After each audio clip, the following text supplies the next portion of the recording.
월 100만원, 200만원은 누구나 금방 벌 수 있다. 유튜브, 인스타, 블로그에서 당당하게 말하더라. 누구나 부업으로 월 100만원 가능하다라는 시대. 나도 그 시대에 살고 있으니 될 줄 알았다. 퇴근 후 무의미하게 보내는 시간 투자해서 글 쓰면 글이 자동으로 돈을 벌어온다고 해서 믿었다. 누군가는 한 달 만에 수익 인증 캡처가 올라오고 누군가는 글쓰기 능력이 없어도 충분히 된다고 말하니까 혹 하더라. 처음엔 재밌었다. 내가 쓴 글을 누군가 보러 들어온다라는 게 신기했고 이렇게 꾸준히 하다 보면 조회수도 몇천 찍힌다는 말에 설레었다. 그런데 이상했다. 같은 주제, 같은 키워드인데 내 글은 노출이 안 됐다. 노력이 부족하고 시간이 모자른가 싶어서 매일 일찍 일어나 잠을 쪼개가면서 새벽에도 글을 썼다. 하루 종일 검색창에서 내 글 제목을 아무리 쳐봐도 1페이지 안에 내 글은 아무리 눈을 씻고 찾아봐도 없었다. 그때 처음 알았다. 금방이라는 말이 누군가에는 3개월이 될 수도 있고 누군가에게는 영원이 될 수도 있다라는 것. 그때부터였다.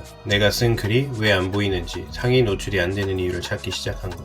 그 이유를 찾기까지 오래 걸리진 않았다. 구글 노출은 샌드박스 때문이었다. 구글이 내 도메인, 내 블로그를 신뢰하기까지 최소한의 시간이 필요했던 거다. 내 글이 구렸던 것도 아니었다. 샌드박스 이후 3-4개월 전에 썼던 글이 먼저 터지고 다른 글들도 서서히 노출이 늘어나는 걸 지켜보면서 깨달았다. 이상한 점이 참 많았다. 구글은 나를 신뢰하지 않았는데 내 글을 더 신뢰하는 곳이 있었다. 바로 네이버였다. 네이버에서 더 많은 유입이 일어나고 있었던 거다. 나는 그 이유를 또 집요하게 파고들었다. 그 과정에서 알게 된 사실이 있다. 네이버에는 자체 콘텐츠 말고도 외부 콘텐츠, 즉 티스토리나 워드프레스 글도 키워드에 따라서는 상위 노출되는 자리, 상위 노출되는 섹션이 따로 있었다. 내가 어떤 키워드를 검색했을 때 가장 위에 네이버가 보여주는 영역, 즉 상위 노출이 되는 자리가 있는데 이 자리는 주인은 따로 없었다. 키워드마다 주인이 달랐던 것이다. 건물마다 1층에 들어와 있는 가게가 다른 것처럼 애드센스 블로그를 하는 나는 또 궁금해졌다. 키워드마다 상위 노출되는 섹션이 다양했지만 지식인, 블로그, 카페, 웹사이트만 놓고 이야기를 해보자면 우선 웹사이트는 티스토리나 워드프레스 글이 네이버에 노출될 수 있는데 네이버 기준 검색 엔진 최적화가 되어 있고 좋은 글이라 판단하면 네이버가 노출시켜줬었다. 구글 SEO에 맞춰서 꾸준히 티스토리나 워드프레스에 애드센스 글을 쓰고 네이버 검색 등록만 하면 노출이 되더라. 문제는 지식인, 블로그, 카페인데 네이버 블로그는 애드센스 광고와 상관이 없는데 무슨 관계가 있나 싶었지만 내가 몰랐을 뿐 굉장히 치열하게 경쟁하며 돌아가고 있는 세계가 있었다. 1일 애드센스 소액이 나는 0.1달러 전전하고 있는데 하루 500달러, 700달러 번다는 사람들은 어떻게 하는 걸까? 단순히 글만 많이 쌓아서 그렇게 될 수 있는 걸까? 우연히 나보다 애드센스 수익이 10배는 높은 사람의 블로그를 알게 되었는데 어떤 비밀이 있나 염탐하기 위해서 들어가 보았다. 내가 쓴 내용보다 훨씬 허술해 보이는 글이 대부분이었다. 다른 글들과 차별되도록 수정을 해서 글을 포스팅 해왔는데 허무하고 이게 뭐지? 싶었었다. 알고 보니 그 이유는 외부 유입이었다. 글을 정말 많이 쌓아서 돈을 벌었다기보다 글을 정말 잘 써서 돈 벌고 있던 게 아니라 외부 유입을 이용해 돈을 벌고 있었다. 애드센스 블로그 초보자들의 수익 대부분은 딱 세 가지다. 글이 구려도 외부 유입 트래픽으로 찍어 눌러서 많이 벌거나 티스토리를 해서 다음 노출을 받아서 조금 벌거나 아니면 구글 노출만 기다리면서 1일 수익 0.1달러에 허덕이거나 내가 애드센스 블로그를 할 때는 AI도 없어서 글 하나에 3시간, 4시간이 걸렸다. 정말 열심히 썼다. 시간이 지나고 나서야 정성 들여 쓴 글에 외부 유입까지 더해지니 그때서야 시너지 효과가 나타나더라. 그런데 블로그 대부분 실패하는 이유, 90대 이상이 돈이 안 된다며 떠나는 이유, 그 원인은 두 가지다.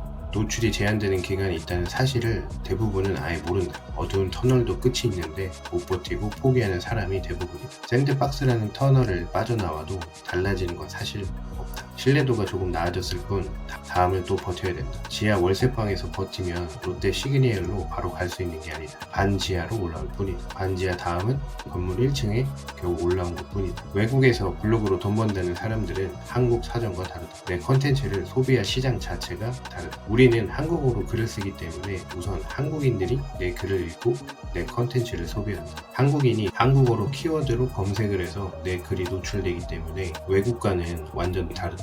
그럼 블로그를 한국에서 하면 안 될까? 블로그로 한국에서는 돈을 벌 수 없는 걸까? 외국 블로그 환경과 굳이 비교할 필요는 없다. 확답할 수 있는 건 국내 트래픽만으로도 월 1000만원까지도 가능은 하다. 그 트래픽을 어떻게 가져오느냐 싸움인데, 위키하우처럼 우리가 월 5억을 벌려고 블로그를 하는 건 아니니까 굳이 외국과 비교해서 내가 먼저 블로그를 포기할 이유는 없다.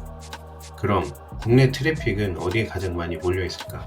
네이버다. 예전 같지 않다라고는 하지만 여전히 국내 검색 시장 1위는 네이버다. 네이버의 트래픽을 가져올 수 있다면 애드센스 블로그는 돈이 안 된다며 포기하고 떠나는 사람들 뒤통수를 보면서 웃을 수 있다. 이걸 모르니까 떠난 거다. 나라도 몰랐으면 떠났을 거다. 누가 시작하더라도 이걸 모르면 떠날 수밖에 없다. 외부 유입의 세계는 정말 다양하다. 네이버가 전부는 아닌데 네이버만 제대로 파먹어도 내 월급이 귀여워지는 순간이 온다. 그럼 네이버에 모여있는 트래픽을 내 애드센스 블로그로 어떻게 가져올까? 간단하다. 이 둘을 이어주기만 하면 된다. 무엇으로? 링크로 이어주면 된다. 네이버 지식인의 답변을 달고 내 글 링크, 네이버 블로그 글을 쓰고 내 글 링크, 네이버 카페 글을 쓰고 내 글 링크를 남기면 된다. 아주 간단하게 이야기하면 이렇다. 그런데 온라인에서 트래픽은 곧 돈이다. 네이버가 자기 돈을 뺏어가면 좋아할까? 즉 네이버 지식인, 네이버 블로그, 네이버 카페에서 네이버를 빠져나가는 링크 경로를 좋아할 리가 없다. 당연히 제재를 할 수밖에 없다. 그래서 네이버에서 외부 유입을 제대로 하는 사람은 많지 않다. 전략을 제대로 모르기 때문이다. 때로는 눈치를 봐야 되고, 때로는 협상도 할 줄 알아야 되고,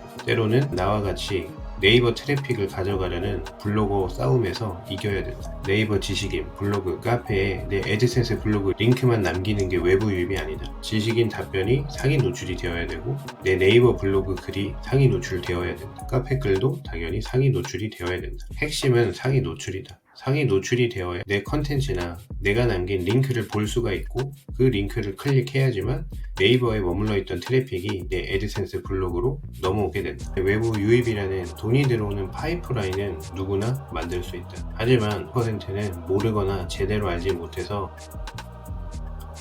파이프라인을 만들지만 그 안쪽으로 네이버 트래픽이 내 블로그로 넘어오질 못한다. 블로그는 가장 오래 살아남은 부업이다. 경쟁이 치열하지 않은 곳은 없지만 카카오뷰도 반짝했다 사라졌고 티스토리도 오늘 내일 하고 있다. 그런데 블로거는 플랫폼만 바뀔 뿐 블로거는 사라지지 않는다. 결론적으로 네이버가 건재하게 살아남아 있고, 내가 그 트래픽을 가져올 수 있는 노하우를 알고 있다면 한국에서 블로그로 돈을 버는 일은 크게 어렵지가 않다. 글을 잘 쓰려고 하고 많이 포스팅하려는 순간 내가 내 스스로 성장할 수 있는 가능성을 정해놓게 된다. 물론 블로거니까 글쓰기 근육은 꼭 필요하고 키워야 된다. 기레기 기자를 욕하지만 배울 점은 어디에서나 있다. 낚시성 제목을 이용해서라도 어떻게 해서든 사람들이 들어오게 만든다. 막상 낚여서 들어가면 별 내용도 없고 광고만 덕지덕지 붙어있지만, 그렇게 들어왔다 금방 나가는 트래픽 중에서도 그 기자와 그 플랫폼은 광고비로 돈을 번다. 블로그로 돈을 벌고 싶다면 초보자일수록 글을 어떻게 잘 쓸까를 고민하기보다는 초보자일수록 어떻게 하면 더 많은 사람들이 내 글을 보러 오게 할까를 먼저 고민해야 된다. 그 다음 내 글을 끝까지 읽게 할 수 있는 글쓰기 근육을 키워도 늦지 않다. 초보자일수록 트래픽을 어떻게 가져올 것인가를 고민해야 된다. 요즘 학생들이 하는 선행학습이 좋다고 할 수만은 없다. 하지만 좋은 대학교, 좋은 직장, 평안한 삶을 위해서는 적당한 선행학습은 눈 감아야 되는 것처럼 애드센스 블로그로 돈을 벌려면 글을 잘 쓰는 것보다는 외부 유입에 비중을 더 둬야 된다. 어떤 일이든 마찬가지지만 블로그도 수익이 없으면 포기할 수밖에 없다. 네이버, 구글 모두 돈을 벌기 위해 움직인다. 외부 유입은 불법도 아니고 반칙도 아니다. 내 옆에 훌륭한 코치를 두는 것과 같다. 이 선택 하나로 상위 1% 블로거와 실패자 99%가 나뉜다. 외부 유입의 모든 방법에 대해서는 이 영상에서 다루지는 못한다. 네이버 지식인, 네이버 블로그, 네이버 카페에 관한 모든 외부 유입 방법과 내가 알고 있는 모든 노하우를 담았다. 이 가이드를 알게 되는 사람들은 더 이상 감나무 밑에서 입 벌리고 기다리지 않아도 된다. 시간이 지나면 구글이 노출시켜줄 거라는 희망 고문에서 벗어날 수가 있게 된다. 이 정보를 알게 된다면 직접 사다리를 세워서 나무 위로 올라가 내가 원하는 열매를 직접 딸 수 있게 된다. 지금 당신이 그 사다리를 오를 차례다. 영상 아래 고정 댓글을 확인하면 이 시스템의 모든 비밀 담은 가이드를 확인할 수 있다.